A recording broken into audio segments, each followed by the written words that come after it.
mayoritas tuh mereka membeli bukan berdasarkan logika.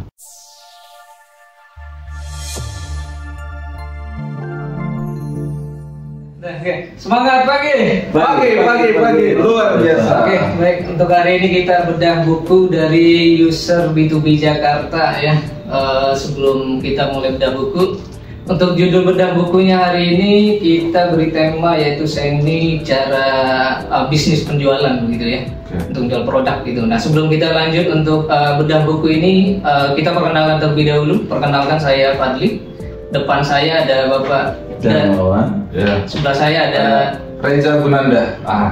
mungkin untuk tahapan awal ini dari Mas Reza sendiri nih, mungkin untuk dari teknik untuk penjualan sendiri Mas Reza ya, mungkin sebagai sales ya, sales ya itu bagaimana mungkin ya, gambarannya gitu. Oke, terima kasih Mas Fadli. Sebelum masuk ke tekniknya ya, jadi sedikit penjelasan seni dalam penjualan ya. Iya betul. Sebenarnya tuh kalau definisinya tuh singkat aja sih, sebenarnya bagaimana kita mempengaruhi orang tersebut sampai akhirnya bisa membeli produk kita. Nah kalau bicara soal teknik sih itu ada beberapa ya, baik itu dari penawaran, terus pasarnya, barang-barangnya kita tawarkan, terus harga, terus ada di dalamnya itu ada komunikasi antara kita dengan user ya pastinya ya. Terus produk kita tuh biasanya konsumen juga tertarik kalau kita kasih diskon. Nah teknik-teknik inilah yang kita kembangkan untuk disampaikan ke customer supaya bisa mempengaruhi dia bisa sampai beli produk kita. Nah seperti itu Mas Fadli kalau dari saya. Oke, gitu ya. Oke.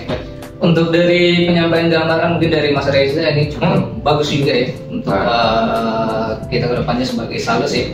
Untuk cara penjualan ya, mungkin di bagian sales itu seperti apa untuk tahapannya dari seninya mungkin ya, seperti itu. Mungkin dari Padar sendiri mungkin bagaimana untuk gambaran teknik ya mungkin untuk seni penjualan gitu sebagai sales ini?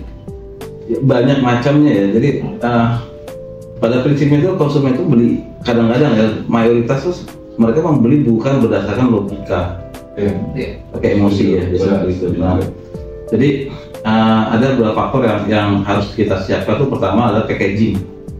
Apapun barangnya, apa produknya ya, entah itu barang yang KW apa asal, tapi kalau packagingnya itu menarik ya, itu otomatis sudah membuat ada rasa ketertarikan customer ke produk kita. Nah, jadi fungsi kemasan juga. Nah kemasan itu ada beberapa, menurut saya itu ada beberapa ini ya, beberapa bentuk ya. Pertama kemasan dalam arti produknya. Ya. Yang kedua kemasan kitanya. Mungkin sebelumnya saya pernah sampaikan ya, dalam teknik komunikasi ya, penyampaian kita sebagai sales ke customer ya, nggak bisa sembarangan juga. Misalkan kalau saya kasih ini ya, headphone ke Reza, yang Reza terima itu headphone. Tapi kalau misalkan saya menyampaikan kata pesan, yang Reza terima itu ada dua, satu pesan dan kesan. Nah, terkadang pesannya nyampe, cuma kesannya nggak nyampe. Nah ini yang juga harus diperhatikan oleh kita sebagai sales.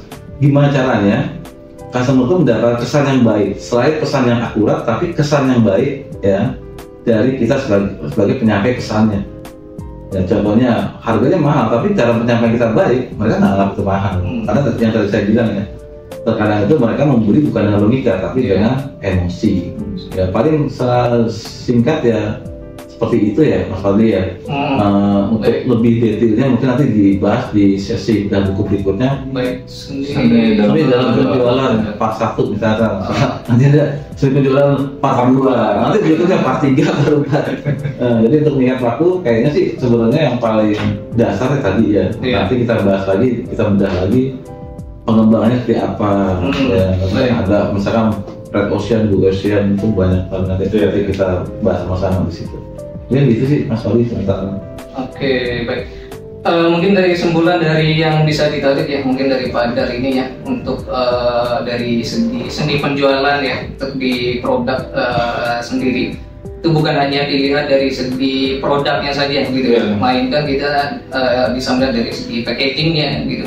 packaging itu bukan hanya packaging mungkin dari segi produknya ini bagus ya, tapi packaging dari diri kitanya juga ke customer-nya juga bagus seperti apa gitu ya. Begitu. Dan juga mungkin tambahan lain mungkin selain itu mungkin juga apa, untuk kepuasan pelanggan itu kan kita butuh juga ya, apa yang kita tawarin mungkin ke pelanggan ini mereka merasa puas atau tidak untuk informasi yang kita sampaikan begitu ya. Kalau misalkan customer atau pelanggannya belum merasa puas, mungkin bisa kita kasih solusi ya, kasih solusi mungkin apa yang sekiranya tepat ya, yang cocok gitu untuk customer tersebut gitu. Mungkin cukup sekian untuk bedah buku hari ini dari user B2B Jakarta. Ya baik, terima kasih sahabat Semanggi. Mungkin itu kesimpulan dan dari tema yang kita bawa. Kita akhir saya dengan afirmasi bersama ya. Kalau bisa semua pasti bisa. Kalau bisa semua pasti bisa.